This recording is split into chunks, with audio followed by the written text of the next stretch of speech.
Today on History Eats, we take a look at a drink that has come from across the world to start our mornings and keep us going at night.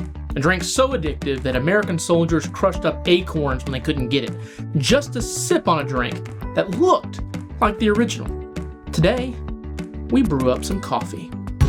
My name is Heath Hamrick, and I love food and I love history. No one has ever accused me of being a cook, but I don't mind trying. Come into the kitchen with me, and let's see if we can cook up some History Eats.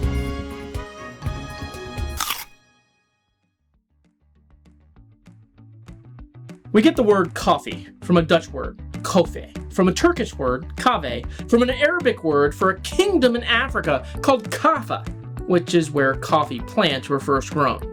The drink comes from taking the plant's berries, drying them out, roasting them, grinding them, and then brewing them with hot water. Coffee is a big part of American culture.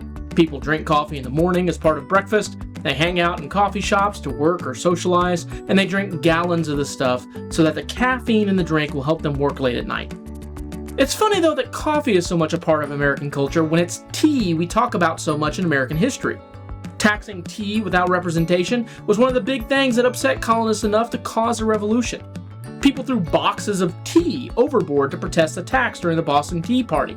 I mean, that's a lot of violence and drama over a drink a lot of us don't have much use for anymore. It became a pride thing for many American colonists. We won't drink tea even when we have it. What they needed was something to fill the gap. Something like tea, which was a warm drink that could perk a person up. The answer was in the coffee bean, which, as we've mentioned, isn't a bean, but a berry. Of course, when the American Revolution started, British tea definitely wasn't making it to the colonies, so coffee became the substitute even for those who really didn't want to protest unfair taxation by ditching their favorite beverage. On the battlefields of the American Revolution, colonial soldiers would have used something like this, a colonial-era coffee grinder. It was as simple a machine as it gets. Put the beans in the top, then apply a lot of muscle. A lot of muscle. Sometimes you don't have a fancy gadget like a coffee grinder. After all, when you have to carry everything with you in a pack on your back, you start to consolidate stuff. Soldiers in every American war up through World War I might crush up their coffee beans by pouring them into a tin cup and then smashing them and grinding them with the lug end of a bayonet. What I said about muscle still applies.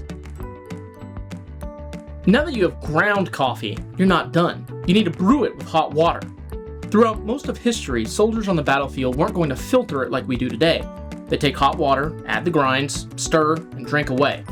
The good news is that most of the grinds are going to fall to the bottom.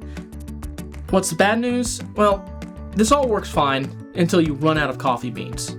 During the American Civil War, Confederate soldiers didn't have access to coffee beans, but they still had the craving for coffee. They'd roast and grind and brew almost anything to drink something that looked like coffee. The best of the alternatives was using chicory beans, but mostly Confederates would use acorns. There you have it. A cup of coffee made colonial style right here on History Eats.